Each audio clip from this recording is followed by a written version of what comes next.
So, wow.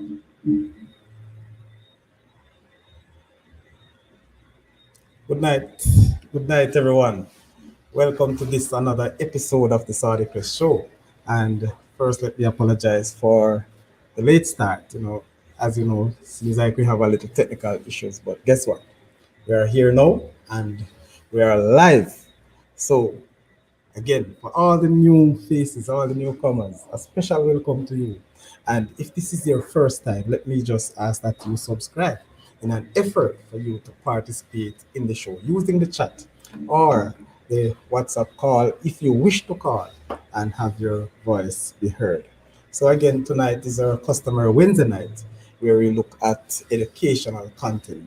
Tonight, ladies and gentlemen, we have an esteemed guest, one I must say we've been waiting for a while. And I want you to help me to welcome our guest, um, Mr. Mark Smith, the principal of V. Monroe College. And of course, he will be in a few months' time, of course, declared as president elect for the 24-25 year. So again, Mr. Mark Smith, and we are here and we are waiting, sir. Or sure that some person will be coming on very soon. But before you go or before Mr. Smith come, I just want to, make a bit of mention about our guest tonight. And of course, as I said, he's a career educator. And of course, he's, as I said before, presently serve as a headmaster at Monroe College in St. Elizabeth. He's actually not just a principal or headmaster, but he's involved in education in all aspects of life. He's also, in short, the president-elect of the 24-25 year, and he has presently he's hold many offices in the JTA as well, also in community life, different sphere, not just a classroom and educator. But as we go by, we will continue to give you a little bit more of this gentleman who we have here. So help me to welcome, of course, Mr. Mark Smith to this Saudi Press Show. Mr. Mark Smith, thank you, sir. Thank you for joining us. Kevin. Pleasure to join you. Always good to support a colleague. Okay, let me check my system. I don't know how it sounds on YouTube. I'm gonna check it. Sounds a bit low to me, but I'll check my system to see if I'm the only problem.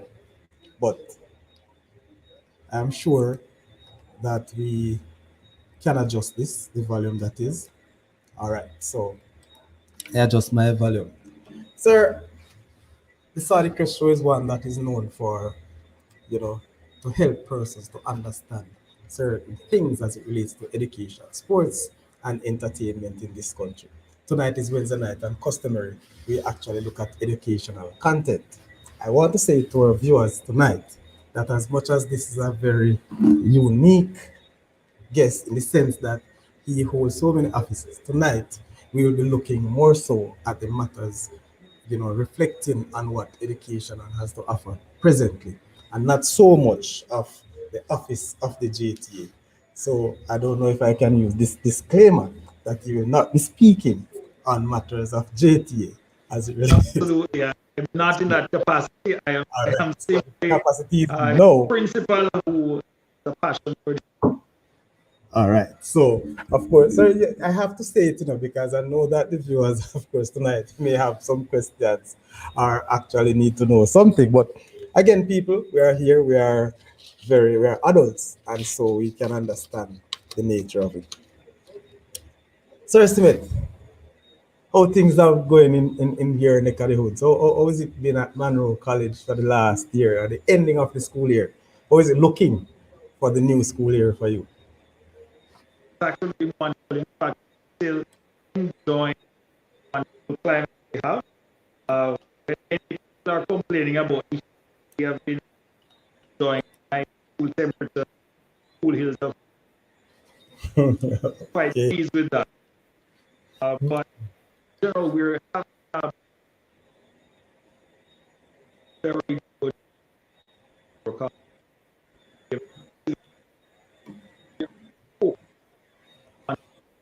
Mr. support Smith, the school. hold on a Hello, second. can you hear Your me? audio, your audio has been going in and out a little bit, so I'm not sure if you're far away. Are you using your phone? Yes, I am. Okay, so that sounds good right there. Can you hear me clear? Yes, man, I'm hearing you. Let me see how it goes though, so you can continue. Right. So I was saying that support that we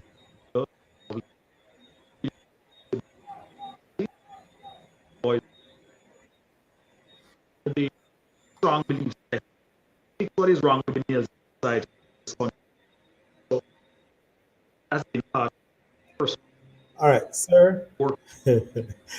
I don't know what happened, but the moment you start speaking, it's sort of going in and out again. I'm gonna just ask you, hopefully it works. Just to leave the meeting, leave the session and come Return. back. Yes, just to see if that Right. helps to correct that situation. All right, people. So just give us a little time. We will get it right. And I'm sure that you want to hear much more from Mr. Mark Smith, headmaster, of course, of the Monroe College. And remember, people, he's not speaking in the capacity of the JTA representative. He's speaking as a principal and, of course, uh, well-informed educator in this Jamaican sphere. So we just want to look at a few things of how things are going in Jamaica today. And of course, for the future people, we have to look carefully. We are moving now into troubled time. And some people look at it, maybe say it is troubled waters based on what's happening. But, the fact about it is there are a lot of challenges. And of course, there are good things happening in our education system. So bear that in mind. And we want to dive down into some of it. You know what's happening. You see and you have listened to the news. You have listened to persons in different spheres, whether it be mainstream media or social media, whether it is on the Saudi Press show or on another show, whether it's in the newspaper, in the local news, wherever. But there are so many things going on, especially we want to look at what what did I say, the impact of teacher migration, what we believe it will have on our education section this year, this coming school year, September into. All right, so while Mr. Mark Smith come, let me just advertise. Let me just give you what Saudi Press show is all about.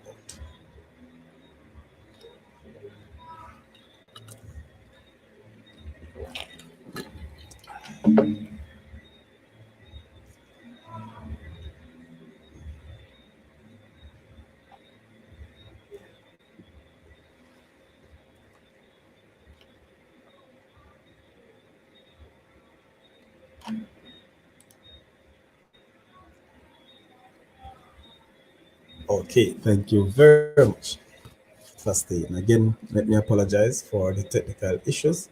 We had one section earlier, and now we are back with another one. So hopefully that the next time he joins, then of course we'll have it in a more professional and a more better way. All right. So remember, use the chat. We'll take your comments, we'll take your questions, and we'll try our best to answer them in a very meaningful way, one that you will actually accept and will be clarity to what you need, right? Um, and again, let me say it again, people. Sorry if I'm sounding like a scratch record. Remember, Mr. Smith will be here, not on the capacity of a JTA representative. All right? Good. So just let us that clear. So he's here. Let me see what You hear happened me this time clearly? around.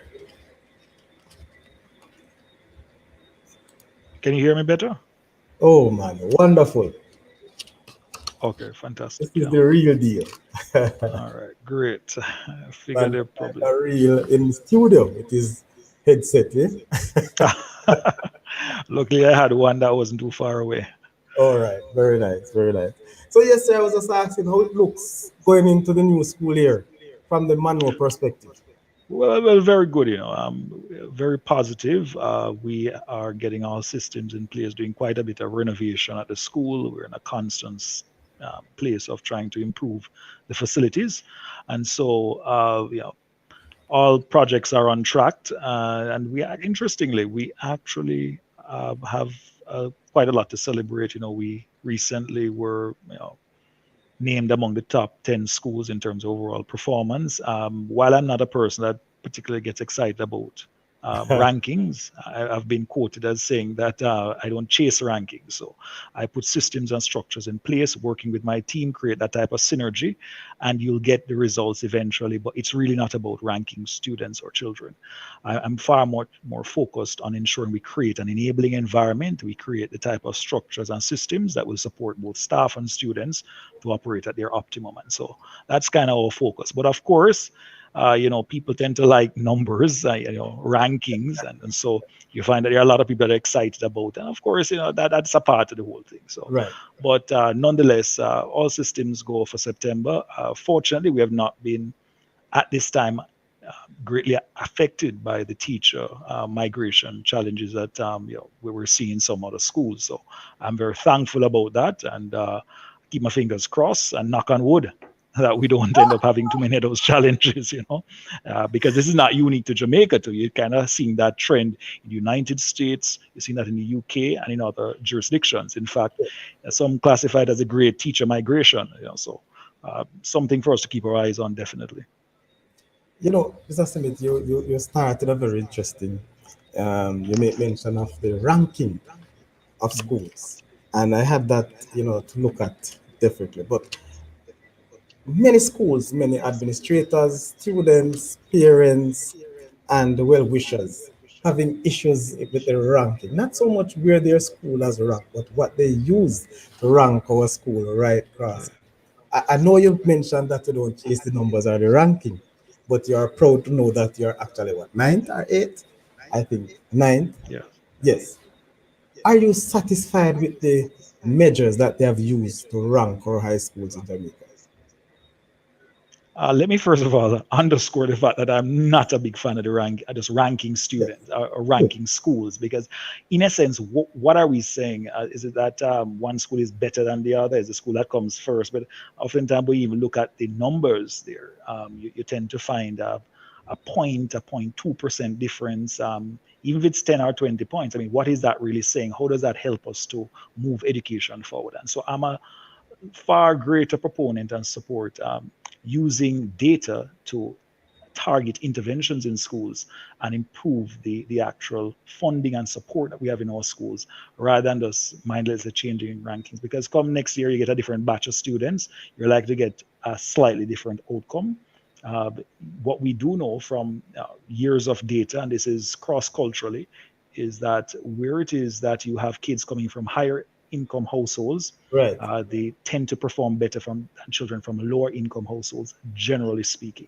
And that is not necessarily, that has nothing to do with the ability or intellect of the students so much as the support mechanisms and network that the parents are able to train or bring all those resources to bear on supporting their child. And so that is what we need to focus on and look more at: how can we create a more equitable system across the board?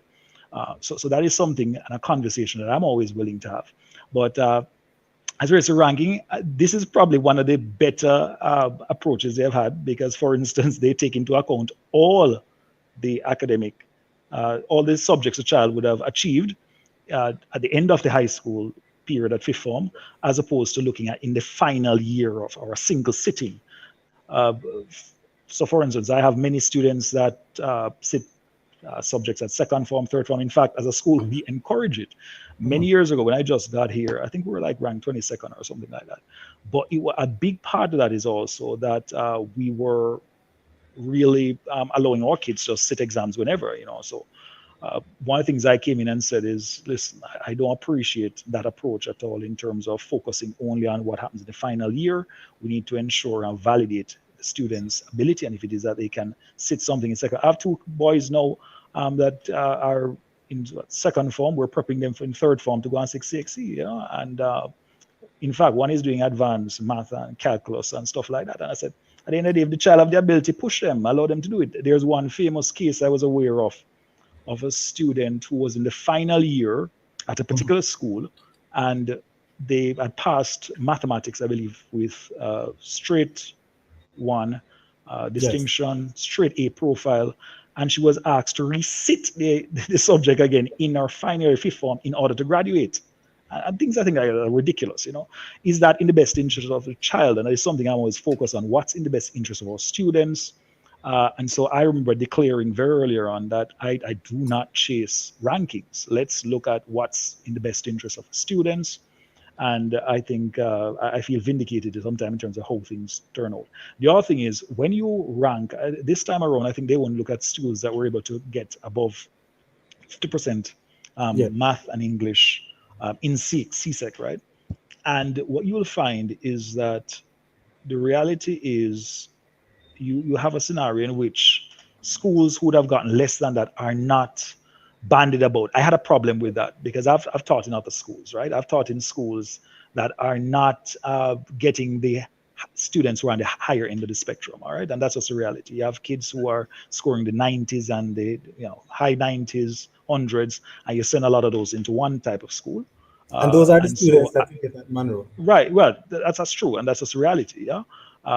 And then you have schools, and I've taught in other schools in which we got kids who are coming with The lower 16 end. and GSAT and 20 and 40. And how fair is it to compare those two groups? You know, because the starting points are totally different. Totally People who different. don't fully understand the mechanics of learning, they tend to go off and just talk about how easy it is to close those gaps. And I said, those gaps are not easy to close. They can be closed, but it takes a great degree of resources, motivation from all parties involved, or that's all the stakeholders. So the parents have to be on board. You have to build that synergy. We have had some amazing, I have colleagues, I can name so many of them who have been able to do some remarkable things with students who start out from much lower outcomes in terms of their performance in the evaluations at the primary level or leaving the primary level. And so for me, what is far more important is how we can strategically use data to inform interventions that can help our students achieve their outcome. I think a year or 2 years ago, I did a lecture at Michael University College, or a speech I gave there about human capitalization. And that, I think, is where, as a country, we have failed significantly. And we get distracted by things like uh, rankings, and we love the sensationalism, and it's a 91 there, and we'll talk about it. And the reality is, as a country, we have not been effective enough in ensuring we leverage the whole capacity of our human capital. Human our human capital is our greatest resource, and we talk a lot about it. We do a lot of lip service to it, but the reality is we are not actually taking the type of steps to ensure, in an effective and efficient way, we are able to translate the raw human talent and ability that we have into individuals who can adequately impact the economic fundamentals of this country. And for me, I think that is where we need to focus. I often draw a comparison between Singapore and Jamaica. Some people don't like it. I said, this is an amazing book that was done by study that was done by Dr. Gordon. I think he's based in the US. And he looked at how is it that we overcome our smallness as a country. And Singapore has been very effective over many decades in tapping into their human resource. They did not have bauxite. They did not have large swathes of land. What they had was their human capital. They're the physical citizens that are part of the country. And so, listen, how is that we can train them to be a part of this transformation, economic transformation? And well, the jury is out on it. That approach works, and a big part of it, I also think, is that we try to do too much and we end up getting nothing really done, and that's one of my fundamental concerns that I have as an educator. Mr. Smith, listening to you, it really sounds good. Wonderful. Thumbs up to you and your staff at Manu, all stakeholders, so to speak. And many viewers, including myself here, I will not shy to say that there is no way some schools, as you mentioned, will end up being at your level. One, because of the resources or the lack thereof. And secondly, because of the what it is, whatever you have to entice your parents and of course your students. You're a school of choice, especially down that side of the country, I'm sure. But sir, what do you think that little first step we can do as a nation to assist the other schools who are at the lower end of the spectrum to reach that stage?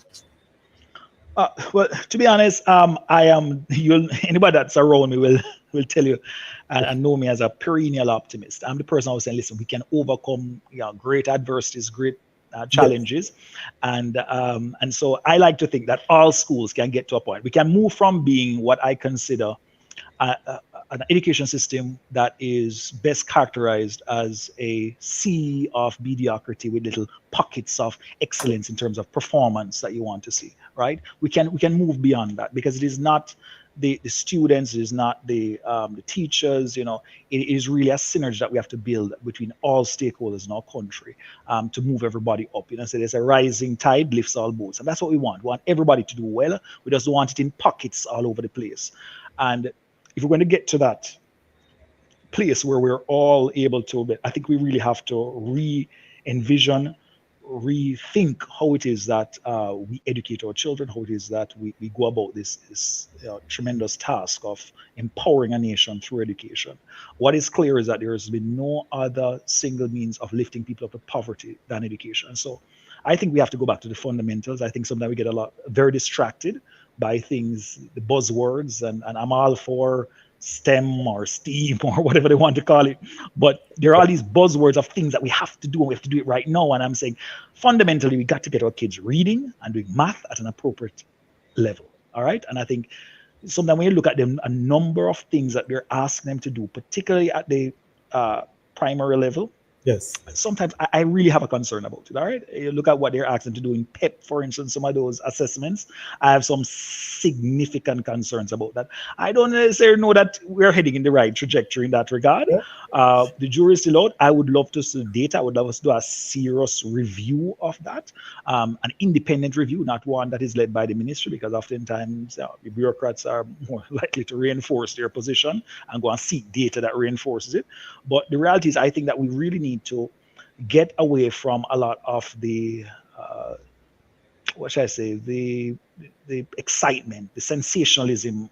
There are But these programs that we like putting on. Here we're talking about TVET in primary schools. We don't even fund TVET in high schools properly. So I mean, the idea of introducing that at the primary level, I really question it. And is that the best approach to take? And I think that is where we really need to listen to the people on the ground, listen to those, or to the amazing teachers we have across the island, listen to the principals, sit down and have conversations. We are the ones that are interacting each and every day with our children. We that can is give a the major best. problem I have. Yeah. That is a major problem I have with our leaders, so to speak. And I said leaders, those in the upper end of leadership, because the interaction with those persons on the ground is minimal for me. And you mentioned TVET in primary schools. I would say yes, and the reason I would say yes is because I'm a TVET person, right? So there goes I'm biased because it's in my area. But the fact of the matter is it that because we are saying that many of our students are not strong in academics, then let us give them something that they can work with? Is that And one you have to solution? be careful about that, because I believe that children operate at different speeds, and you'll find 2 11-year-olds, and there's this quite a chasm between them in terms of Exactly. their ability level. And some of them will close the gap. You have late bloomers, and they will close the gap. I'm very cautious about us tagging our kids from very early to say, you're not going to do very well. And so we have to be careful of, you start to set up students. I believe, children are a blank canvas. They have so much potential outside of kids that may suffer from learning disabilities or challenges. And I think in that case, we have an obligation as a country to provide the requisite support to them. The reality is, I think you need to expose them just like we do to a wide cross-section of things at the high school level. But the fundamental thing is we need to get rid of a lot of the fluff. There are a lot of things we're doing. As I met with one teacher, I've had a chance to meet and greet with teachers from across the island, from time to time, and particularly in my previous job. And I remember teachers saying, "Sir, they want me to teach Spanish." And the boy can't read English. You understand? But you're asking me to teach him Spanish. And it's great if you have a kid and you can teach him to be bilingual. That's wonderful. I embrace that concept. But we got to get back to the fundamentals. There's something coming out of that study that was done by Gordon regarding Singapore and Jamaica. And one thing is, when Jamaica was focusing a lot of our resources on doing primary, secondary, and tertiary level training in those periods, post-colonial period, what you found was that Singapore was focusing a lot on primary level education. They and with secondary education, primary secondary education, they didn't put a lot of resources in the tertiary level. The focus at that time was to ensure that they could properly position Singapore. Now, one could discuss and say, listen, they had a geopolitical advantage, they had a geographical advantage in terms of where they were. Then you had in the 70s, you had the boom in the Asian Pacific Asian. region, and so you had the rise of Japan and other Asian countries in terms of robust economies. But what was critical is that you had this island with a lot of trained people who were teachable.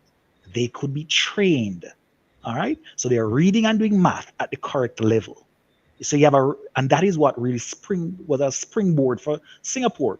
Now, as you moved in that direction and you started getting employment worked out, then you start looking, can we get some of those higher end jobs? And so there was a pivot then towards, all right, so we have to start training our people now at a particular level to ensure that they can take advantage of the Of those higher. level jobs. We have to be careful that we don't try to do everything and do nothing well. And that's something that I really think that we have to be careful about.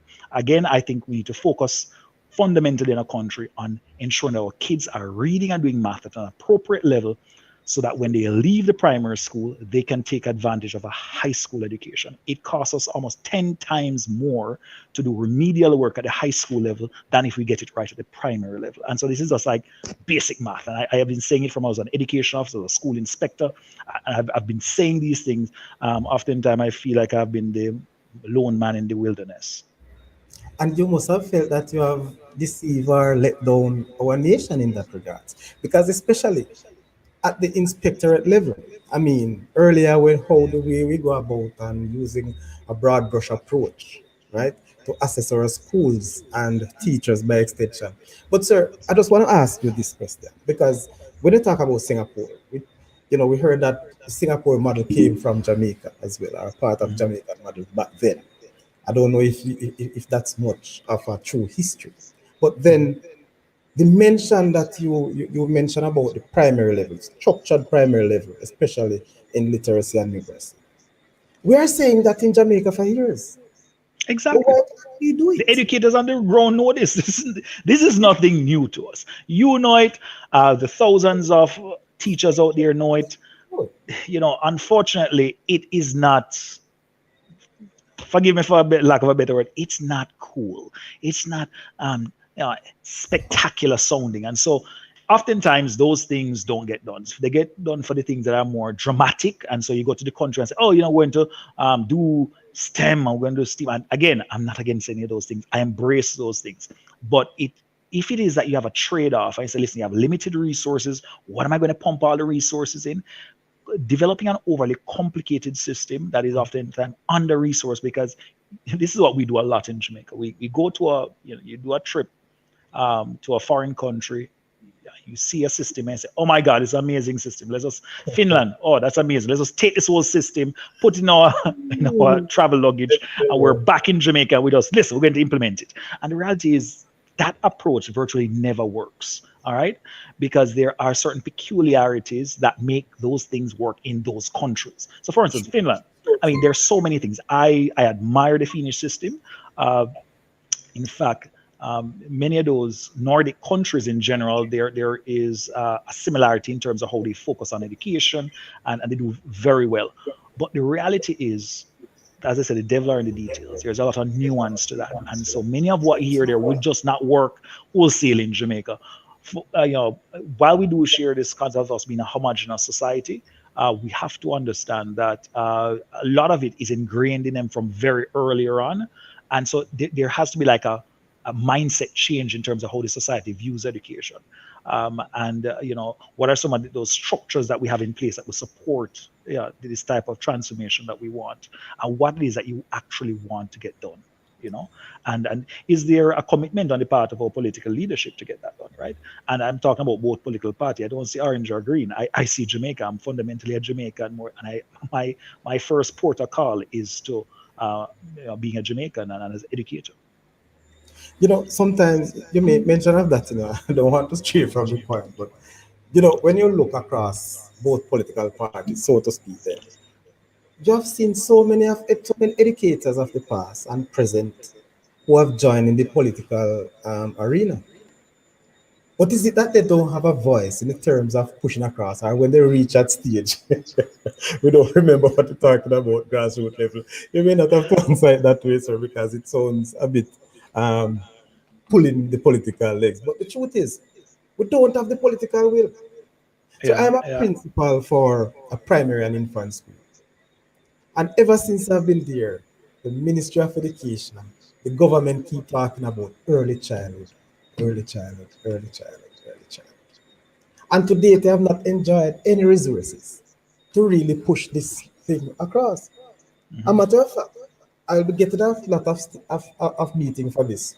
But the same organization, so to speak, or the same unit or agency who are supposed to assist the growth of these early child institutions is the same one that allows us or keep us down. Hmm. Hmm. You know, I try to stay out of politics, to be honest, because what I've found is For now, politicians sir, are for very now, peculiar creatures, and so I can never really fully wrap my brain around some of what they do. I don't know. Since I've never been involved in politics, I don't think I have the skill sets to really try to decipher the enigma, which is I think our political elite we in need to Jamaica. make it clear the type of politics you have never been in, because I'm sure you have been in some level of politics. Yeah. Of course, I'm talking about politics in terms All of right. running a country and the two political parties. Yeah, of course, there's politics everywhere. As I always tell people, I say if you put you on an island and you have three people on the island, you're gonna find politics. You understand? Because it doesn't Exactly. matter how we interact, how we get Reason. things done, Yes. power struggle, yeah, or power plays and stuff like that. But the reality is, as it relates to the politics of green and orange in this country, it has been a peculiar journey as a country, and one can will have varying opinions on it. I find that we are far too entrenched in our political opinions, and oftentimes it has a negative impact on our ability to make what I consider pragmatic, uh, you know, solutions or find pragmatic solutions. Mr. Smith, Monroe College. We will not want, I don't want to compare Monroe College with any other school, especially down in Latin. Thank you so much. But the thing, but my concern is, what can you do as a headmaster who are doing most things correct? Yes, you have an institution that you are piloting in a direction to which shows very high growth, but yet still you have neighbors who are struggling. As a QEC, so to speak, and to wider Jamaica, what can you lend to others to ensure, some of your best practices are transferred to other institutions? What? Well, first of all, let me commend the whole council, the QEC. We've really been working. For instance, we work closely with several high schools, and one in particular, which we are paired with, and that was before the twinning in high school program. We were working closely with identified within the region, a particular high school, and we said, listen, we're going to work very closely with them, and we do provide a lot of technical support. I have leaned heavily on my own experiences to support younger principals. I do a lot of that. Uh, I've been involved in training of colleagues in various areas, everything from boys education. I do that across the island, from boys education, looking at things like emotional intelligence and leadership. We look at things like recently I gave a presentation on artificial intelligence, and how we can incorporate it. For me, I've always seen myself as a bit of a disruptor when it comes on to education and trying, really willing to try new things, really willing to go on the cusp of what is new, and just try to rethink education in a way that best serves my constituents, my students, and best ensure that my teachers are put in a place where they can perform at their optimum. Virtually everything I've achieved has really been due to the team that I'm able to assemble and the level of motivation we're able to create and synergy within that team. And so I have an awesome group of teachers that I do work with, and um, all credit to them on the work. As I always tell myself, my job is really to get you guys to work together in a manner that is able to bring about the type of transformative change that we want to see. And I've been blessed that I really, many time I hear colleagues complain about certain problems, I don't really have those challenges. Well, a big part of it is understanding that you have to respect people, you have to lead with your heart as a leader, and you be open to the multiplicity of opportunities and ideas that exist. Listen to people. And yeah, that has really served tremendously in helping me to create the type of change with my team that we have been able to benefit from as a school community. But back to your original question, again, it's really about sharing, having those open conversations, creating dialogue. That's not talking to people, but Right. talking with them, and engaging in that open sharing of ideas. I like to tell people, I say, listen, every day I'm a student of life, and every day I look for the opportunity. What is a teachable moment? I keep this clock behind me. Where is it? Yeah, that clock behind me. People Yes. always come out and say, sir, that clock needs a battery. I say, well, I know. I keep it. And I said, it's a constant reminder to me, Kevin, a broken clock is right twice a day. Yeah. And so even the person you think that doesn't know anything or anything, that person could not possibly teach me anything. Trust me, there's a lesson to be learned, right? And so we have to humble ourselves. We have to understand we do not have all the answers, even as leaders. And so part of our journey is really to meet people halfway, you understand? And to engage in that, rich, vibrant discourse that is, democracy sometimes can be a messy thing, but oftentimes it can create beautiful outcomes. Sir Smith, I chuckle at this one, but you mentioned about your staff. And yes, we're going to reach this stage because I really want to tap in to see how we can look at how teacher migration will impact the next school year. But before I do that, it's very good that you have not suffered any time or in recent, probably presently, and for the near future that your staff will be intact. None of your teachers are so much attracted to Well, the I grade wouldn't of say that they're not class. attracted to leaving. Sometimes I have to plead with them. I say, listen, man, give me one more year. You know, um, one of the things I've learned also is leaders create other leaders. And so I learned that lesson very earlier on. I had a remarkable, my journey has been interesting because I was a vice principal from I was like in my 20s. Yes. So I've had a really remarkable journey, and it's really been the ability to work with people. That's very important, not being malicious in your behavior, but understanding, that we're all on this human journey, and our job is to help people on the path. And I remember one of my uh, greatest mentors would have been my principal at the time. I was a young teacher in my 20s, early 20s, and Dr. Henrietta Stewart.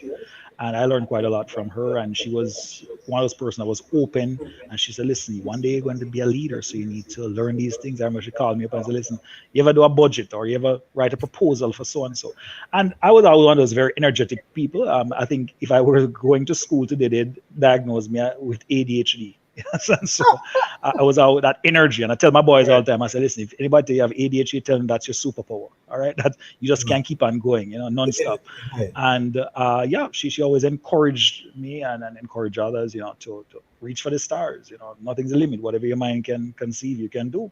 And she give us stuff to do. And I remember there were people who I'd meet who'd say, "Don't let the principal work you out. Say I'm giving you extra work to do." And I didn't listen to any of those things. I was less about doing it for principle and more just doing it because I thought it helped the school, and I found being selfless often just open opportunities. I mean, I never launched out to say one day I was going to be a principal. That was never in the cards for me initially. I was just, trying to do my job as best as I could, and it And just learn kind as you of go along. evolved into So taking me true. into different places, So. Sir, have you ever thought about the teachers, or most of the teachers who are leaving, they're not from schools with your status? I wouldn't necessarily go there. I think it's very complicated in terms of because Campion had lost several year teachers, and Campion creates a great working environment, great facilities. So I wouldn't say that it is necessary. I think people look at their individual situation, and I encourage even my staff. I say, look at your situation, and you have to make that decision which is in your best interest. I say people should not be made villains because they decide to go overseas to seek better opportunities. In fact, my own mother When I was a teenager, she left Jamaica to go and teach overseas. She's a teacher by training, and a Myconian, I should say. Yeah, and I followed in her footsteps, studied at Michael, the Michael. Yeah, so my Myconians out there, yeah. Bless up, But bless up. yep. Oh, bless up. All right, boss. Yeah. I know everybody is like hating on us, right? No, listen, man. But the reality is, you have people have to look at their circumstances, and some they think that this is the best move for them. And I have candid conversation. I tell myself, listen, if you're going to go, and I've been really blessed. I tell you, when my staff will come to me and they'll talk to me about it and say, sir, I've had staff come and show me their contracts and say, sir, if you want me to stay, I'll stay because I believe in the mission. I believe what you want to do. But this is it. And I've said, hey, it's mostly you're earning more than twice my salary, right? Yeah, you're earning more. So that more than what I earn as a principal. So, I mean, I think to myself, listen, if you have to do it, I understand. I'll support you as best as possible. When they have to write back for the letters, I've gotten on the phone and called the permanent secretary or the CEO and asked for them to, help me to get some documentation on this person. And that's the kind of person I am. And when your staff realize you're like that, you tend to find that they're willing to support. They're very open with you, telling you when they have challenges. And even sometimes 3-4 years after they leave, somebody changing to a next state and they need some documentation. I'll call me, sir, can you know anybody at the ministry? Can you make a call for me? Or we help each other out. The idea is let's help each other along the journey, So, And that is it. but And I would hasten to say though, Kevin, that each person, I believe, I could be terribly wrong. I don't have any data for this, but people look at their situation. It might be their what we refer to as their conditions of work, and it may be a little tougher in some schools than others, resources, and so that may be the thing that tips you over the edge. Sometimes it's the discipline in the school. Sometimes it is just you just want a change of environment. So I wouldn't to focus on any particular one thing to say it's a type of schools. There is migration from other yes. schools. Yeah. And So, Campbell not the only one. I know several other quote unquote traditional high schools that have the same challenge. So. as one of the leaders in our country who are doing well, who is able to attract or to keep their staff intact, if the honorable minister should give you a phone call tomorrow to say, listen, give me some ideas. Give me 2 ideas. What can I do to mitigate or to assist with this You shortfall sure you want to in make me an advisor to minister? you don't know. Listen, the reality is, the first thing I tell you, listen, you need to pay teachers more. That's just the reality. That's the reality. Compensation, I mean, it's not the only thing. And it is something that I have been mindful about. It's not the only thing. People like to just jump and say, boy, it's not, it's all about the money. And I said, no. But you have, for a person who would have gone to college, you'd have spent the same time as other professionals, it is very disheartening when you are paid significantly less. I said before, it is not the only country that is, you're struggling with the US, as I've pointed out to a person. Although they pay better than we pay, Yes. when compared to other professionals of similar thing, teachers are still underpaid in the US. All right. And that is what has created the opportunities for us because of that great migration they've seen post-pandemic, where a lot of teachers have decided that, I'm not putting up with this anymore. I'm underpaid. I can get paid in other industry way better. And that puts the US at a huge disadvantage. They're now scrambling to put there some of these, I've seen some of the contracts where they're offering signing bonuses of like $10,000. They're giving cars as signing bonuses just to attract people. No, that is, really, it's a reactionary move, right? And I think that it really speaks to the need for countries to realize that their greatest resource is their human capital. In Jamaica, it's a lot worse because of the standard of living and the level of inflation and other challenges and dynamics of our economy. And I think that it's one of the things that we really have to look at. And I think more effort, the government really needs to look and say, what can we put forward to our teachers that can really provide them with an opportunity to feel as though they're adequately compensated for the value that they bring to our economy, not only in GDP, but in creating the type of movement that will bring about the transformation we all desire. Sir, I wanted you to make mention, but before I go, good night, before the chambers. Thank you for joining us. and you can continue to share with us, Devoni. So the thing is, personally, I'm afraid of what may happen September.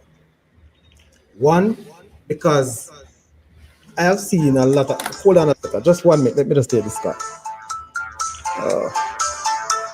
Let me see if it's a call for the show. Hmm.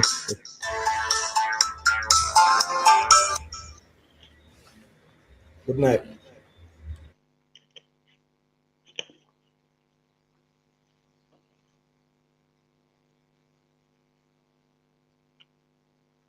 Sorry about that. Yes, sir. The thing is, because I have suffered, I have lost teachers moving on to September.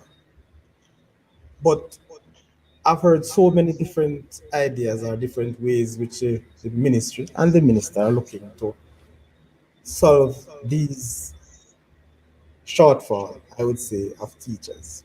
And I don't want to draw you too much in that part of it, or what you would do per se, but the impact of the teacher migration, sir. We are suspecting, many of us, I don't know if you are looking at it this way, that it may be worse than last year. I've known a lot of teachers already gone. I know that persons are planning to go. I have known that people are also gone who have not yet resigned. What is it we can do to fill this gap now? From your Well, perspective, you're asking a question which is like, what do I do after the horse has left the, what after the horse has left at the stable? But the reality is, it's going to take some time to work itself out. I think, as with all governments that are facing this type of challenge, the UK is also experiencing something similar. Though they have to be, quick to react to that in a positive way. And I think that my only concern is that there seems like, oh, never mind, we have people coming out of college, they'll fill the gap. And I think that that is definitely not the approach we ought to be taking, all right? Because it does not adequately address the fundamental reason. This is the symptom, which is, people generally don't feel. And in my discussion with teachers, primarily, it is that the level of compensation does not adequately cover many of your day-to-day expense, basic. We're not talking about teachers. I don't think there are many teachers that desire to drive Mercedes Benz on their present salary. So oh, that's not it. So when people, no, when you have people, though, I'll tell you, you have people in the general society.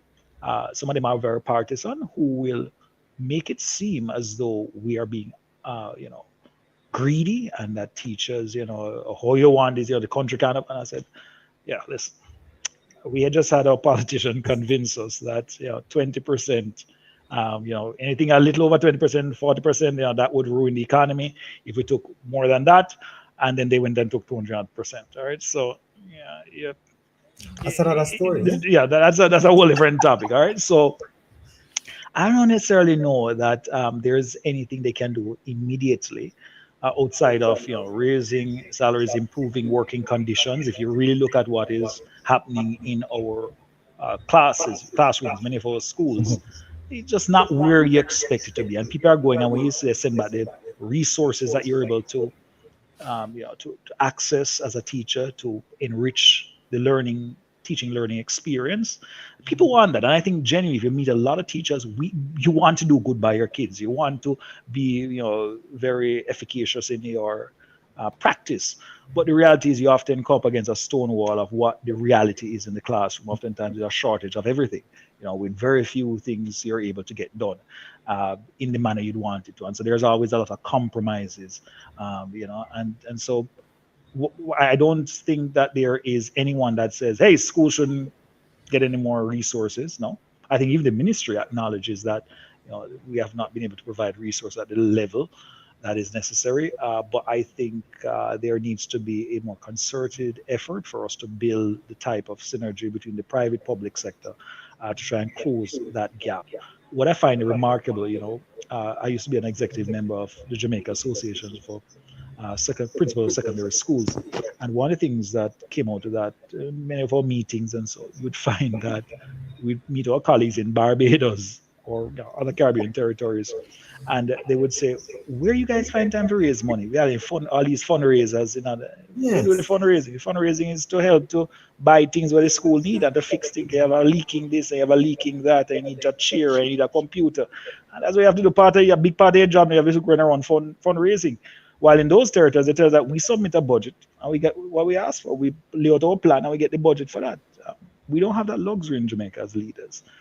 We often have to find time with our team to be trying to figure out how to raise money just to do some of the basic things. And it really comes back to the funding. For instance, one of the concerns I raise every time I normally meet with ministers. I say I run a school that has 167 acres of property, and I get 500,000 Jamaican dollars to maintain it. No. Um, Oftentimes people correct me and say, "Oh, you mean US dollars?" I said, "No, no, no, Jamaican dollars." All right. And so that is not even the lawnmower bill. That is not even what we put gas in the lawnmower to cut the lawns and stuff like that on the school campus. So you have this a very old building. My school is 167 years old. I mean, old buildings. Everything termites giving us hell. I constantly spending money to fix or repair this one, cracking that. I have to be doing it nonetheless, yeah. And still we're one of the better school when I compare to many of my colleagues and they complain about challenges they're having. So it's really relooking at how it is that we spend the limited resources that we have as a country. And I think that there just needs to be a more strategic approach to addressing these challenges of funding. So, Sir Smith, really and truly, you don't really look forward for the grants from the ministry yearly.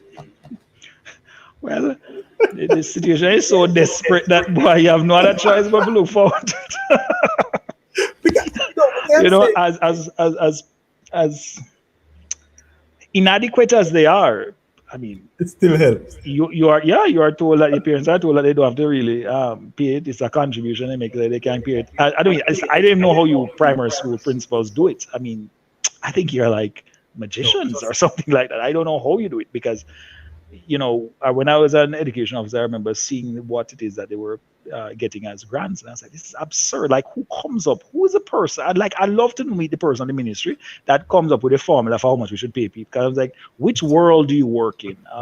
Which me. planet are you on that you think that this is an acceptable amount in 2023 to give a school to maintain a plant or to do any of the multiplicity of things that we have to do?" You see, one of the thing is, and you touch a little bit there that always heart broken for me because the fact is, primary schools have it much harder to raise funds. Indeed, Very hard. very. Not to mention the very small primary schools. And these things have been going for years. Administration after administration. No, sir. You also have a deficit when you look at the what did I say? No, the trans that you got and what is appropriate, what is sent to a particular number. Or let's say, in the primary school, for argument's sake, that each child, or the government spends $2,500 on a child to educate a child for the year. That's what is spent in the primary school. Yep. I think there are something like $23,000 or so on. But it continues over and over and over again. When will this change? When will we find the adequate resources, or even not adequate, but better resource, or better resource the schools? Because the fact of the matter, you continue to get good students, or let me rephrase that, you continue to get Yes, let's top rephrase quality. that. Yes, not say good students. Better grades are the best grades for this Yeah, for students primary who school. we tend to, and we do take we do work with students who have challenge, but of course that's not typical of the student. Yes, Most that students we right. get tend to operate at the high end of the spectrum, or at least And perform at that level. we have that level in the primary schools where you have top primary schools and lower end primary schools as well. And so Hmm. the fact is, I found it very, very difficult to raise the standard with that sort of funding. And it allows me to be a professional beggar, so to speak. I hope I We don't so all much. are. Sorry to advise you, but we all are. Yes. Beg, beg, But beg. Please I pay just for it. I find need to fix some lights. I need to fix something. as a professional. And the fact is, when you look at our roles and responsibilities. It's not different from any other schools, but we have to find ways and means to run it. I almost called the minister a while ago, you know. I almost a minister. But what I'm asking you, sir, what I want to find out from you, who have better knowledge of, the whole resource allocation or maybe grants or funding, I believe. What better can the Ministry of Education, more so on a wider aspect, the government, do to enhance the schools in Jamaica as it relates to resources? Well, for one, if you look at Jamaica's expenditure per capita, you are going to find, as a representative of GDP, you're going to find that we are actually in the middle tier, middle income, Yes. and we're in the top quartile of middle income countries. Now, the reality is this. One, how should I put this? What you spend the money on really is important. So if you have a very large ministry, and if it is top heavy, I mean, there needs to be a strategic management review of its operations and efficiency and effectiveness. But if you overall look at it, and you have the vast majority, you have very high salaries to pay at the upper end, then you're not getting as much down the bottom, right? And so probably that's something you need to look at. How is the money spent? Are you running a lean operation? There's an amazing book by Matthew May called The Elegant Solution. And he says, you have to be careful that you don't create bureaucratic systems because that are too large and too cumbersome. Because what happens over time is that the bureaucracy sucks any resources, the resource from getting to where they make the greatest impact. And companies find themselves in that, corporate entities find themselves in that. Sometimes they become so bureaucratic in their operation, so large that after a while, you are getting money, you're spending these large budgets, but at the end of the year, not having an impact on your core function. And so we have to, I think, as a country, seriously look at where most of that money is spent. All right. You also have to look at the point that although in many of those rankings, you have to be very careful when you look at some of these World Bank reviews, IDB reviews, and reports, because again, they try to compare, sometimes apples with screwdrivers, not the apple with oranges, apples with screwdrivers, in terms of, so you may say, oh, as a percentage of your GDP, yeah, but that may still be a very small amount. And at the end of the day, what is critical though is that we start to seriously look at how it is we can ensure we improve what happens in the classroom between that teacher and that student. That is so critical. Teacher and the student, because that is where the rubber hits the road. That is where the rubber hits the road. That interaction right there. I often tell people, I said, leadership is very important in an institution, but I don't teach. All right. So all the great results, so I don't teach. I create the environment and the conditions, and I support and motivate my staff to get things done. They're the ones that deliver the bacon at the end of the day in terms of the teaching. And so a big part of that is, ensuring that that teacher, that student interaction is wholesome, that they get the resources to ensure that they can optimize that experience. What we have also found at Monroe Colleges, we lowered our lower than usual teacher pupil ratio. Some of that means we hire additional teachers, that we pay privately just to come in and to ensure that, they're boys. Boys oftentimes need a lot of individual attention. And for instance, nationally, and we get the outcome. Listen, one of the things I fundamentally is to use data to drive and inform decision making. So one of the things, nationally is 37.2% pass rate for mathematics in CSEC nationally, right? And Monroe College is 85%, and this is during the pandemic, which has been our lowest, right? Well, at least since I've been principal. Now, you look at English, it's 69.9% nationally. Monroe College is 95%. And so, but we get that not because we just do it, just the average things. We really have to be creative about how it is that we interact with our boys, how it is that we're able to engage them. It does, people oftentimes look at me and say, oh yeah, Monroe, everything is easy. Nope. My boys will sit and play video games and hang out and play football and just play the whole day. A lot of them. So a big part of it is motivating, encouraging them. I tell my teacher all the time, the big E engagement. We must make school so interesting, so fun, so engaging that they want to be at school. That school is fun. That is not like I'm running a penal institution and they're waiting for 3 o'clock for me to open the gate and they can Oh, escape. Although God knows sometimes they, my wonderful boys sometimes behave like that. But the reality is we have to try because so we allow them to play. Playing is something. So yeah, it let is them grow up and important. down and right now we're working on a project to be launched in early September to be the first school to have a virtual reality, augmented reality studio. We're doing projects on robotics. We have an engineering fraternity. We have right now we're building a drift car for the boys.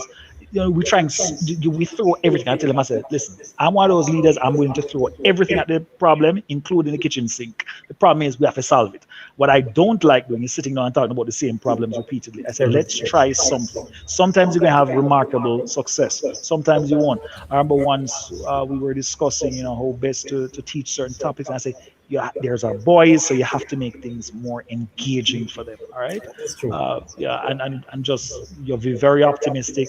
Uh, we do, for instance, like a what quote unquote club we call it Headmasters Knowledge Quest, and the idea is really allowing them, promoting, stimulating the whole concept of reading and encouraging. And people say, oh, it's a reading club. I say, yeah, if I tell you it's a reading club, would you have showed up? Nope.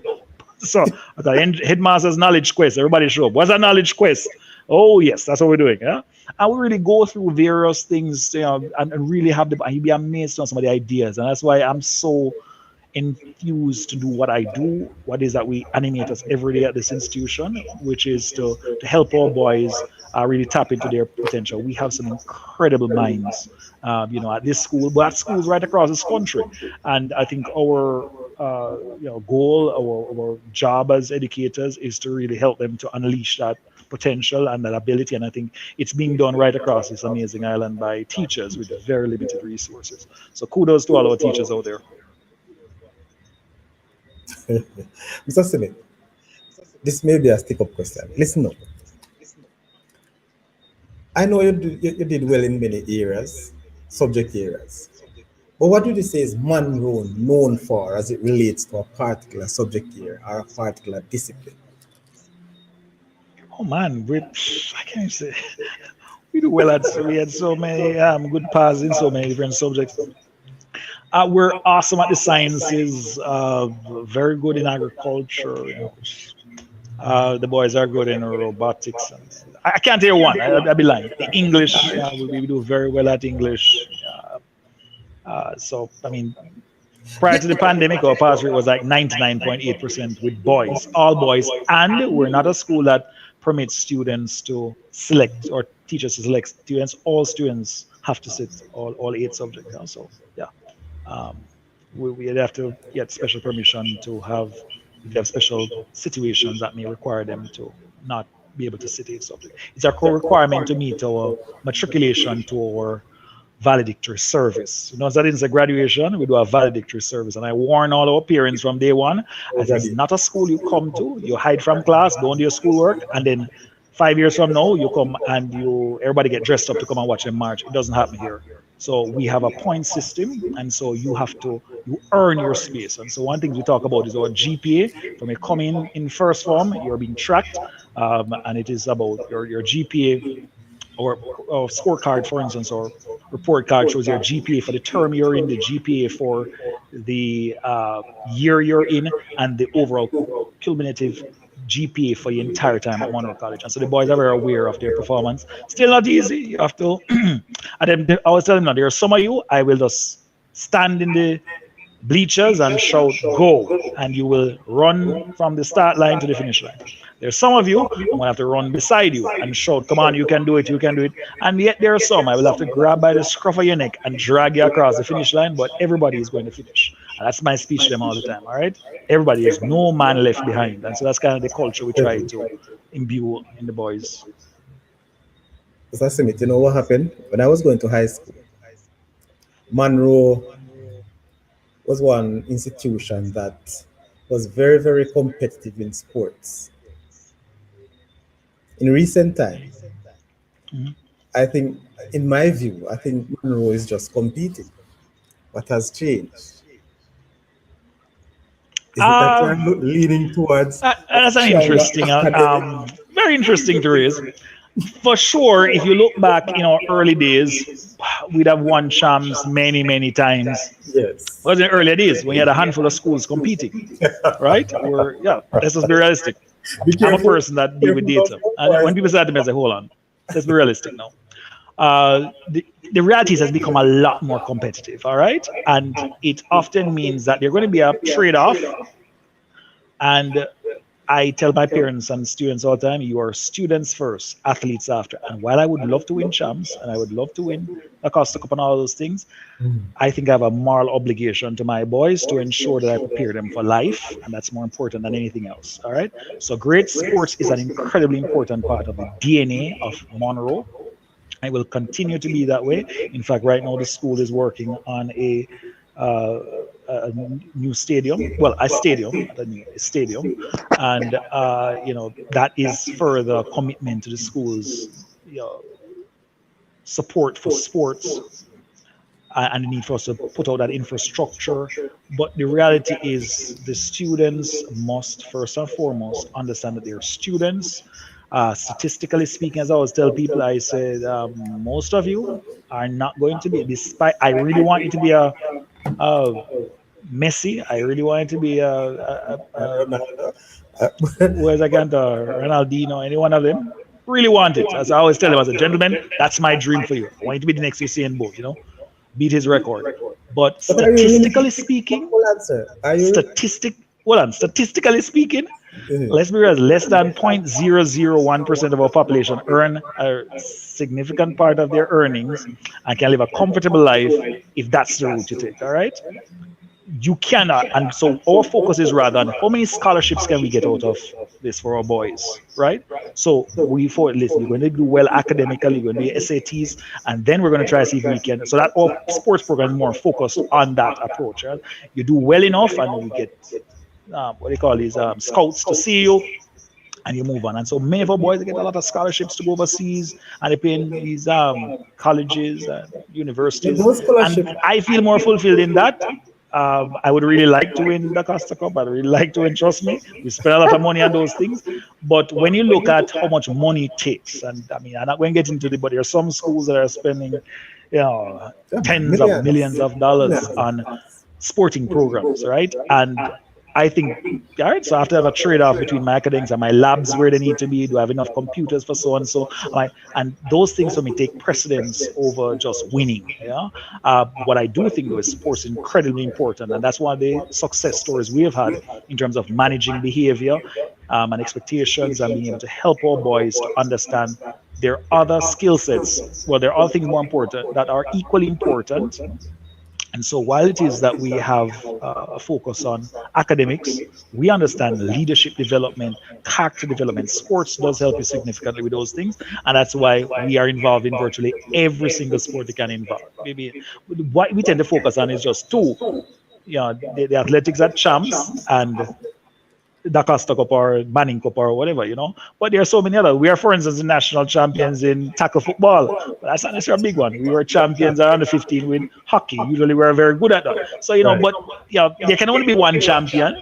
And there are 160, 65, 68 high schools in the country. So you can only have one champion in most of those disciplines. So, I mean, I, for one, understand that it's really about striking a balance. But point taken, we really need to win the Costa Cup. It's been 50 odd years. So. No But man, we're on the journey. congratulations to but I don't think it's really a balance right there. I believe it is imbalance. Yes, it is because I mean, what you're doing, sir, is very good. That is the way to go. That is what school is all about. Yes, academics and whatever comes after. So I don't have a problem with that. What Well, I you'd be amazed to know, Kevin. I have people that sometimes I get a lot of flack for, because, and I say, yeah, but I am committed to it. But one thing is for sure, the boys going to have to be disciplined. And I've had students who, I remember once we got to one of those finals, I think it was in basketball, and they needed us to, what was it? I don't know if it conference finals or something, but it was one of those finals. Those finals were in, and they needed the particular youngster, but he had misbehaved. And I said, you know that there's a requirement. I said, if you misbehave, you're not going to play. I tell them all the time, all our student athletes, you're ambassadors of the school. And so if you misbehave, you're pulled from that game. And I remember the whole team came in my office to plead the case. And I said, don't look at me. He let you down, not me, not Mr. Smith. He let you down. No, you see, sometimes the teachable moments, and sometimes we want to win and winning. And I said, no, At all I'm at a costs. principle. It's more about Strongly believe ensuring in that I that. teach them. They'll never forget that lesson. Every now and then, those boys call me. Yes, Mr. Smith, boy, sir, in a easy. And I say, yes, man. At the end of the day, it's about teaching them those lessons that they will remember for a lifetime. One I'll share with you this one. Once they were supposed to go out, I think it was a basketball team again, and I have other teams, but this particular time we got some tickets. I think it was an old boy that sponsored. Who got the tickets? But it was this team that came into the island to do some American teams and collegiate teams, and they were going to play. I was going to send the boys out, and the boys were late. The bus driver was there sitting, and I was walking past the bus. I said, "I thought you were supposed to leave here at 8 o'clock," and he said, "Yes, sir. I'm still waiting on the boy at 7 o'clock." And I said, "But I don't understand. You have 6 boys in there. Why are you waiting?" And him said, "Boy, the rest of the team." So I said, "No, man. The principal says 7 o'clock. You must leave." There you go. So they started driving out. The other boys were running, and trust me, I made the bus drive out. Yeah. And the boy said, "Sir, how you could? We were coming." I said, "No, you must learn to value time." You see, after that, I never had a problem with my basketball team and time again. They are weird. Sometimes you have to teach them the lessons. Huh? And sometimes it's a little bit harder, but especially for boys, once they get it, they get it. And we've been fortunate enough that most of our boys understand the lesson we're trying to teach, understand the value of being disciplined, and that is something as a society we benefit from if we really stood on a matter of principle. But oftentimes we allow principle to be undermined by our desire to either win or to seek favoritism from people. Sir, I can tell you, you don't want anything else to big up, man. You have it going. The history is with you. And I'm sure, even though you don't mention, you make mention all the time, Flo, that you don't run down rankings and you don't this with the rankings. But if it wasn't for good work, for high standard of work, then of course you won't be there. In this ranking, though, sir, in the 2023 ranking, we have seen two all boys in the top 10, Wolmer's and Monroe. We have a few other schools that we believe. Yeah. How difficult it is really to compete among the girls' schools.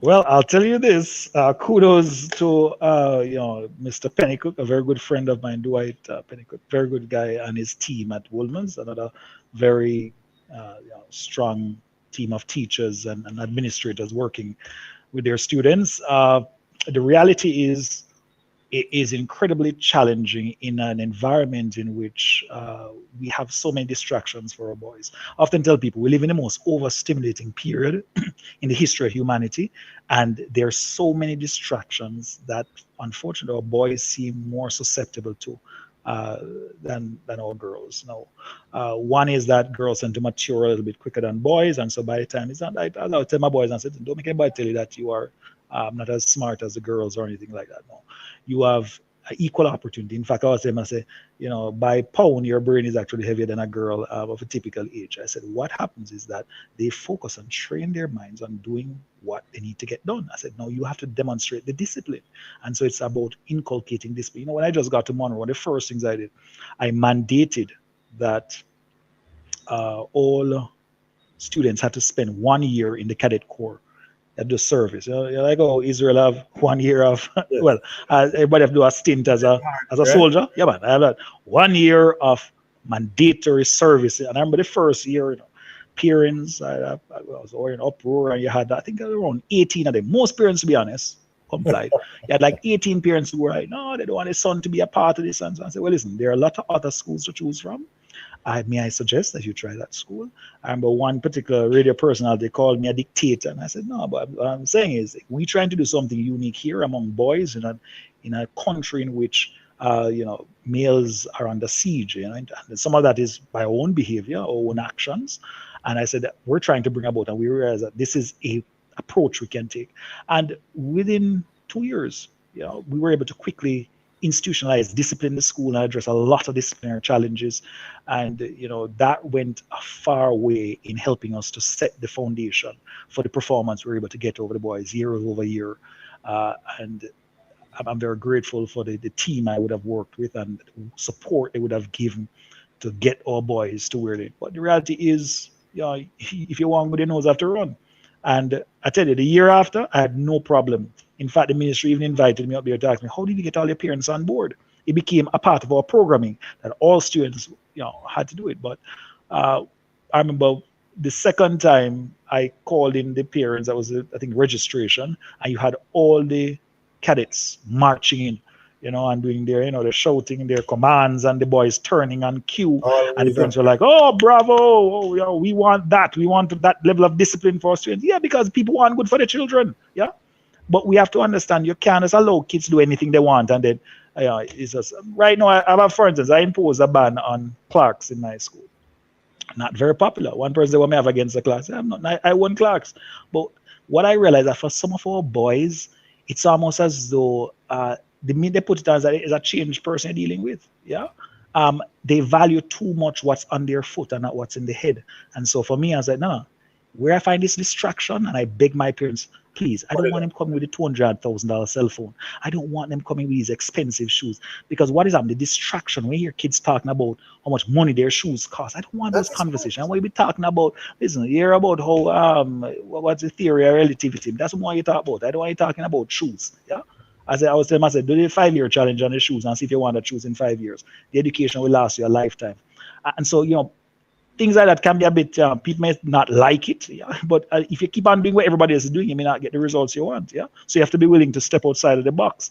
You know what I made them put on? We have to buy some what I call Jesus sandals. And I say, anytime I catch you wear the cloth, that's what you wear, Jesus sandals. Yeah. Yeah, man. Same strap up on what Jesus wear. Yeah. So we have a whole set of them. Hold on, sir. It is cloths overall or the suede cloths? The suede one, right. Yeah. Yeah, man. Yeah, man. That's it. I have no problem. But it is this, it caught up with the culture of, part of our popular culture in Jamaica. I appreciate all types of music and genres. However, the reality is, I believe there are aspects of our culture that glorify, particularly music, that glorify certain things that I think we may not need to glorify. Certain behaviors we don't need to glorify. I tell the boys, I don't me catch one I sing, but I want to be back at the class. Huh? I suspect they have some of them who will probably sing it in private, but But the reality is, I said, you're talking about back at the class. You must be at the front of the class. Yeah. I said, you are men, you are born to lead. And I said, many of you find yourself at the back of the class for real. And so we're not going to encourage that type of behavior, But sometimes people want the results. We want a wonderful, disciplined society, but we don't want to do the things. For instance, I tell my boys, you don't leave this auditorium unless you're leaving in a line. You're going to learn the value of a queue. And I'll tell you, if anybody, I turn back the whole of them, come, you're going to stand back in, you're going to march out. And it's a beautiful thing when you see them at the end of the devotion, filing out, and everybody does know, that this is what happens here. The discipline is important. Not easy, I tell you, not easy, because you have to be constantly persistent with them in order to get it. But I think most students and parents appreciate the product at the end of the day. When we have our valedictory service, you see many of them understand the value of that discipline that would have been inculcated in them. Sir, hold on. RR, blessings, man. I see a long time. We're gone over an hour already. So we actually passed the time, but we're wrapping up. So blessings, RR. And he says that Mr. Smith for president. I don't know which president I'm talking about. Better you the prime minister. Nice try. Well, thank you, brother. You will soon hear for prime minister, sir. well, I don't know about that. Actually, I walk clear of politics. Ramai, Donaldson, bless up, Ramai. I respect the way you look at these things and present your points, Mr. Smith. Very well said. Thank you very much. Thank you, my brother. See, I might tell you, sir, you don't know how much notes I'm taking here now. I'm learning. And I'm sure that those are viewing will learn. And so, one of the things, when you talk about banning after class, there are many schools that tried it. There are many schools today who are still having an issue to get students to stop wearing those shoes. But guess what? The buying.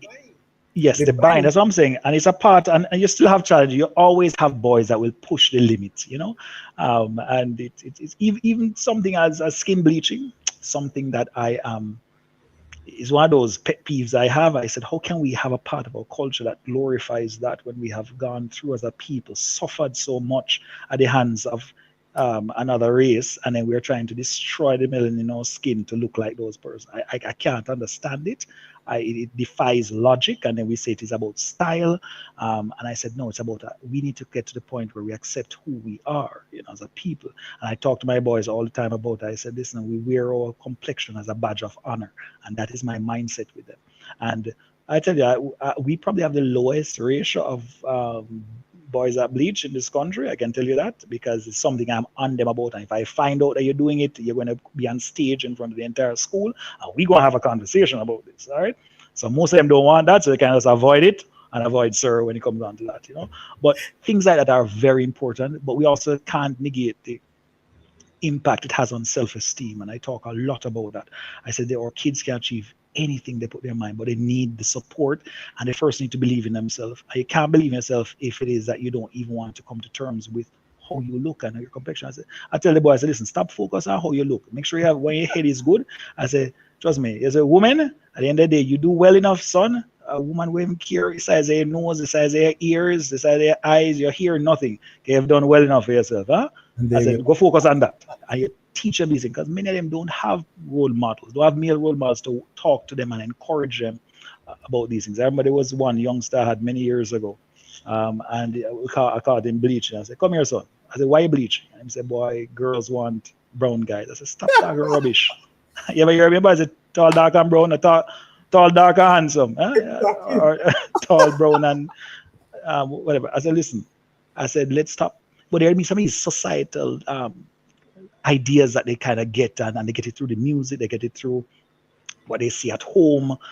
One particular boy, he said that, I said, your mother know you're bleaching, boy? And the boy said, my mother bleach. I said, your father know you're bleaching? He said, my father bleach. I said, your sister? He said, boy, your sister bleach, your brother bleach. So at that point, I'm like, I ain't going to argue with you anymore. So come sit down. I go on the laptop and I showed. I said, go and watch this video about how it damages your skin. I was talking to a lecturer at UA, name slipping me out, doctor or something or the other.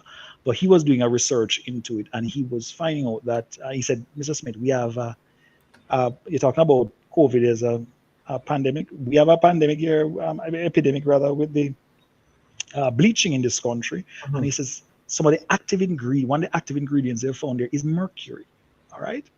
Now, that has some issue, can create serious neurotic issues for people later on. Right. And one of the active ingredients, when they sampled a lot of them on the market, that's what came out. So I think we have to be very careful as a country. I think we have a responsibility to educate our children on this type of thing and to guide them away from those things which will harm them. A lot of the focus is, listen, love yourself, love the capacity. I say we're all unique. Some of you going to be able to sing, some going can play football, some going to be great with robotics, whatever it is, just appreciate your skill sets, work on being the best version of yourself. I tell them, I say, stop watching other people and try to beat the other boy in class. Be the best version of yourself. When I come through that gate, make sure you're leaving smarter than you came in. That's my message to my boys, and it seems to resonate. And working with our teachers, we're able to get some truly amazing outcomes from them. Sir Smith, look at this comment. It's not right. Can you see it? Thank you so much. I don't know who that person, but yeah, thanks. R. He's one of the class monitor here on the show, so every night. Okay, brilliant. All right, big up yourself. Sir, listen.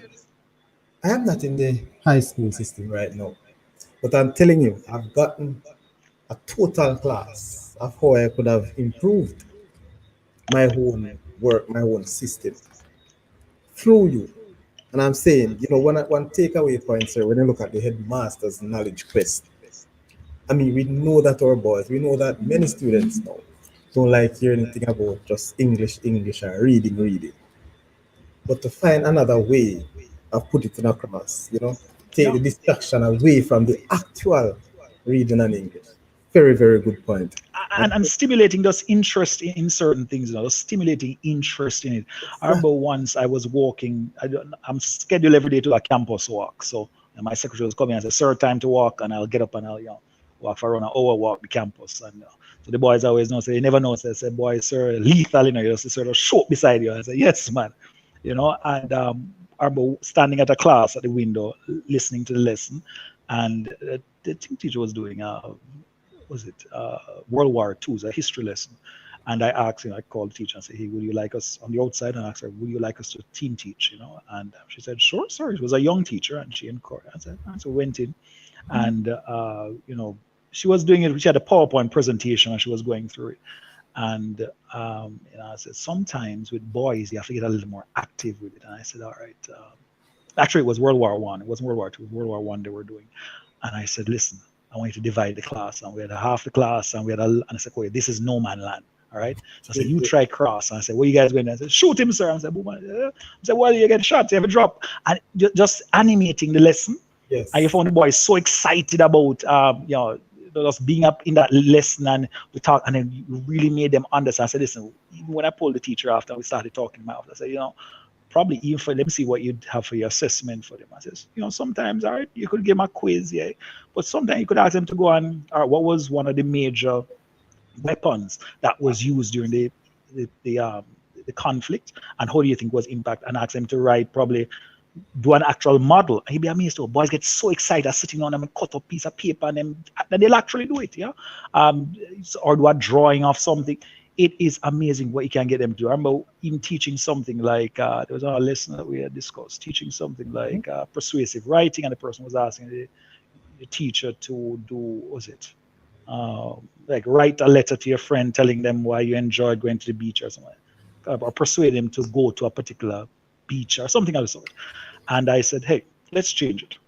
Now, I should confess, I'm a motor sports enthusiast, right? So I have always had like sports cars.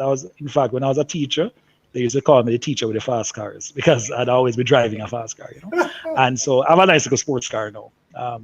Disclaimer. And so I parked it outside. I said, okay, write a review about the car, write a script selling that car to people. Boys love that type of thing, and then we got cameras. I said, you can videotape yourself doing it. And it excites them in a way. And in fact, I tell you, that's how I came up with this idea. I wrote an entire proposal, around this concept of using virtual reality in the classroom. And I went through at great pains to identify how it could be used to enhance teaching in every single subject. And so one of the things we look at is like something like teaching history. Mm-hmm. I had a youngster who he was great at English. So he was getting like high 80s, 90s in English, but was failing history. And I was like, how in the world can you? So when I talked, I said, how in the world do you fail history but pass English? I said, boy, all the skill sets that make a good English, you apply them to history. And he's like, history is boring. I just don't get it, sir. And I'm like, and it kind of had me, I'm one of those person, I obsess over when I come across challenges like that. I kept on thinking about it for like a week.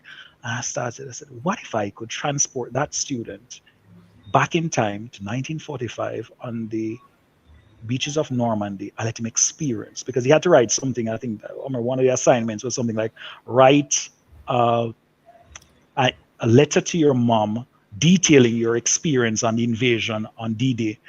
For a child who has never read widely or watched a lot of history things, I mean, that is really outside their frame of reference. It's hard for them to connect with the content. And I said, what if I could put on a headset, a virtual reality headset, and teleport him back in time and have him on a landing craft, assaulting a beach, seeing the bullets fly past, and running to one of the military installations, one of the pillboxes that the Germans are shooting from. And then you stop the lesson, 5 minutes of that introductory activity, and say to him, now write a letter telling your mom what your first experience was like. It makes it so much more tactile. And so then I said, what if I could write this one? And I started writing this paper on it. And then that's how we came up with the idea to, hey, let's do a virtual reality lab, But you really have to think outside the box, especially with boys. And Headmaster's Knowledge Quest is one. We have our largest club is actually our automotive club, one of our largest clubs. We have a engineering fraternity. That club is actually started to promote STEM-based subjects and get boys interested. So every year we have a theme. So this year was aeronautics, And so things from building rockets or stuff like that, those things to get boys interested in Interesting. school, So understand the value of it. And so when I hear the stories of parents who say, my son is so excited about school, it makes it all worthwhile. And yeah, I just keep on have to just give commendation and support to my team. For instance, my one of my teachers, Mr. Ricardo Cooper, he's my uh, robotics teacher, engineering fraternity. Big up to him. yeah, man, Fantastic job in blessings, terms of big helping the boys dreams to of build God. robots and stuff like that. Yeah, so great That's stuff. the way to go. I mean, earlier, some time ago, we only hear of some schools in Kingston taking on this robotic thing. So people, Yeah, it's not just in Kingston, it's not just in the corporate area, but there are rural schools. Big up Monroe. thank you Sir, so much, what are sir. your views on AI? Hmm? Oh, now that's not, you need another hour for that. No, I want just want to take it as an I'll interesting. tell you, I am one. So there are two groups. Recently, I was, sitting in a meeting with one of these groups, and it's an international body. I probably shouldn't mention because of its affiliation, but I was in one of these meetings. But it's an international think tank for teachers across the world. And while we were there in the meeting, I found there were two groups of teachers or educators, I should say, because the principals were involved also, in terms of how it is that we perceived AI. There was one group that saw it as, oh my God, the sky is falling, it's the end of the world, we're going to lose our jobs, we need to stop this thing right now. And then there was another group, the group I fell into, which is, listen, this is a great opportunity. This is a tool that we use. I, for instance, use Chat GPT in my office. Yeah? Right. I have an account.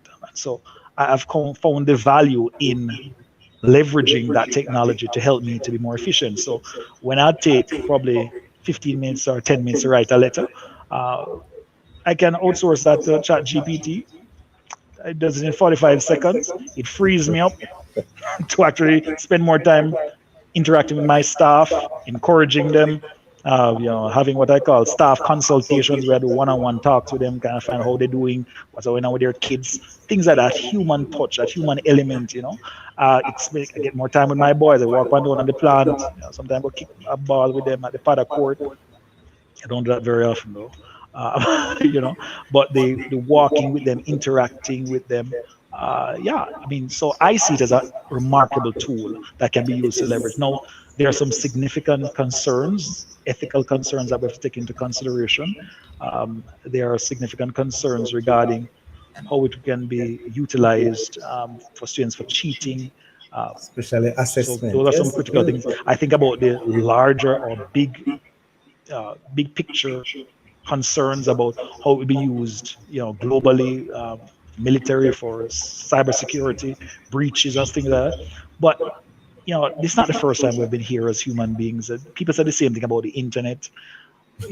Ultimately, it's can we put on guardrails on this? Can we ensure that we come around? I think there's a lot of work being done right now. I think the European Union is leading what we see as putting legislation to guide how it is these companies operate, because yes, there are some significant concerns, but for every concern there are these incredible opportunities that exist. uh, AI for one can be used to help in terms of teaching slower children, because you can have them go over content. One thing I found very effective right now, I've sent a group of my teachers for training, and special thanks to Michael University College, they were able to network and bring in global specialists in the field. And they recently hosted AI workshop.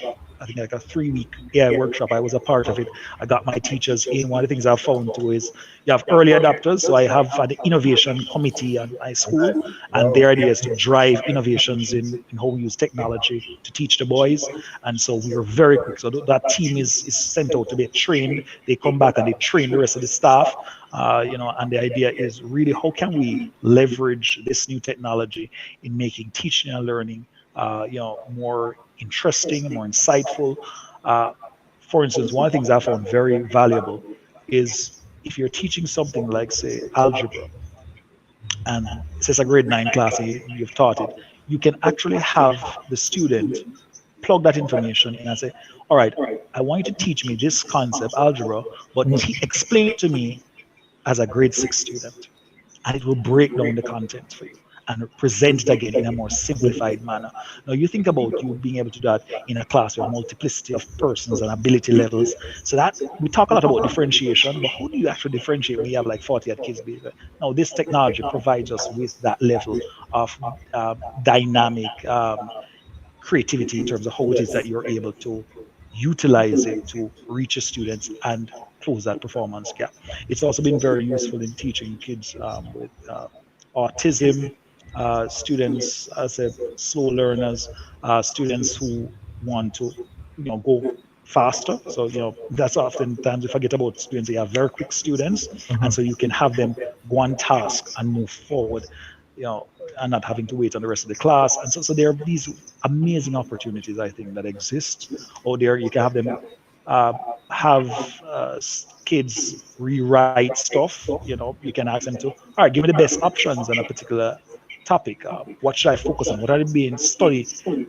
What are the study topics coming out of this thing? Can you review this book and give me that? And so there are multiplicity opportunities, and we're actively engaged in trying to see how best as a school we can leverage this technology to help our boys. True word, sir. Well said, well said. Sir, I just have one question and I'm going to leave it. This is coming from Richard Williams. Sir Smith, your vision for student success is clear. How do you intrigue your parents to stay on board pragmatically? It's well, they'll tell Programmatically. you. Yeah. Programmatically, Well, yes. thank you so much, my brother. What I have found has been very effective is just having that heart-to-heart talk with them.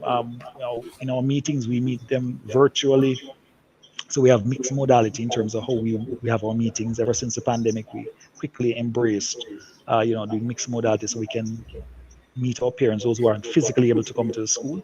But when we have PTA meetings, my address is usually one that really focuses on engaging them in that real substantive conversation about how it is that we help our boys. There's something we call egotism, yeah, and the reality is most people, a philosophy around the concept that most people are self-serving, and you're going to find something that serves the best needs. So for me, I thought, how is it that I can break this on that my parent can understand what does this mean to me and my household? Every parent wants the best for their child. That's just the reality. All right. Every parent wants the best, by and large, with few exceptions. And so the idea is, when I speak to them, the narrative is that I am here to help you to get the best out of your son. And there are very few parents who are going to say, I don't want any help. They're almost always. And so even my narrative to them, and we take different topics throughout there. So my presentation is less about, pay more money or things like that, or you need to, your boy is bad or so. No, it's about, listen, uh, research shows that X, Y, and Z. And if you take this approach, can we work together as a team to get the best? How are we going to get our boys to be more disciplined? You're going to work with me to ensure we get them to value themselves more. And I find once we start to have that kind of conversation with them, you tend to quickly find that they coalesce around you. And I've had some amazing parents that have really given me support. And I just keep on encouraging and thanking and being grateful to God for the synergy we've been able to put together, our parents, our teachers, our students, our Old Boys Association, and the community working in tandem to get the best out of our boys. Ladies and gentlemen, what a way to end. But, easy, man. You have to close the show. Sir Mark, what would you do? I said, no. Would you do a youth forum island wide if funded? Oh, That's what I asked that. absolutely. Yeah. Youth is my passion. I've made myself available for many of those things. I've spoken at many of those type of forums, and so once the opportunity is created, I generally would be more than happy to lend my support and experience in this regard. So you heard him, Mr. Mark Simmet, principal, or should I say headmaster? That's the term he used of the Emmanuel College. He's an executive member of the JTA. Yes, as you know, he will be Well, not as yet. I'm president-elect designate. That's what they term it. So I said at But I some said point in time, I will join the presidential corps exactly, and not too in far, later in August. not too far from now. Not too far from now. Yes. Right. So he's also a member of the finance committee of the JTA, right? He serves Formally. as formally. Okay. Yeah. So you're elite now, so you move up the ladder. This man is also a businessman. He is he works through and with different committees of government and also non-government. I can tell you people, in my view, we have just listened to one of the future Minister of Education. That's Okay, where I this, wouldn't go that far, my brother, but well, you don't know what thank you for the votes of confidence, though. you, I think you I'll use it never, somewhere else. you never saw yourself as a principal some 20, 30 years ago, right? Right. Well, you're quite right on that. They definitely didn't see myself as a principal, but I continue to focus a lot on just doing the best where I am with my team, and I think that there's this saying that if you throw a rock on water and it hits the surface, it creates a ripple. And if we create enough of those ripples, we can create a tidal wave of change. And so I humbly just like serving where I'm as principal at Monroe College, trying to make that difference. Sir, I'm telling you. I'm saying it, you already disrupt that narrative because in another year or two, I'm sure you will step aside, at least for 1 year. So you have All disrupted right, boss. narrative already, sir. But I must say, very good. Thank you very much, sir. I don't know if you just want to give a last few words to Jamaica, to the education system of Jamaica, to our schools, to our principals, to our teachers, going to the next Well, few years. as the humble principal of Monroe College, my advice to our leaders, to those of us who have been working in the trenches, as I call it, in the classrooms, making the difference. I want to encourage you. I want to thank you for your continued support, commitment to the people of this country. The reality is there is no version of a successful, progressive Jamaica that does not have education at its forefront, that does not adequately invest in education and understand the inherent value that resonates within the what I believe is the intelligentsia of our country. And so we must do everything as a people to continue to ensure we validate the work that our educators do and that we put a lot of our energy and our focus as a country on building our human capital. And so I look forward to working with the powers that be at the correct time and continuing to do my little where I am in ensuring that we transform this country one child at a time. Ladies and gentlemen, this is part one of two. We'll have Mr. Smith back on this very show. You signed me up already, man. Yes, man.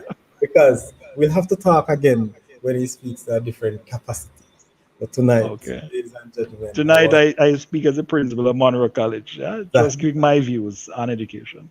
exactly. So thank you very much for joining us. So Thank you. thank you very much for coming and accepting this invitation for this interview tonight. I'm sure that your presence tonight have brought or given this channel, the Saudi Crest Show, much growth. And I'm sure that you'll see it later on. It might not look like a big show tonight, but I'm sure tomorrow going up, the views will go up and many persons will be coming to hear much more from the man, Mr. Smith. Maybe they're waiting for that moment when you are president, not just president elect. As RR said, you're a president in the making. And so, thank you again. Thank you very much and hope to see you again. Have a very good night, Thank sir. you so much, my brother. All the best and keep up the good work. Maximum respect. Thank you God very bless you. much. People, that's Mr. Smith for you. I'm happy. I want to say thank you very much, Richard Williams. Thank you, RR. Thank you very much, Mr. Donaldson.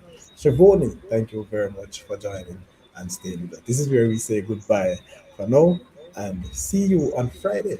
But before I go, how could I leave without saying congratulations to our reggae girls for making it to the second Oh, round of the yeah. World Cup? Yeah. Yeah, man, we have to big them Awesome. up. Yeah, It was man. like Really they proud lost of them. Super so proud. bring it right up Yeah. Friday, we're going to look at the prospect, the journey of the Reggae Girls into this 2023 edition of the Women's World Cup. Again, congratulations to the coach, Mr. Donaldson, and all the coaching staff, all the stakeholders. Let's continue to support our girls. Thank you very much, and good night. Blessing. Blessings.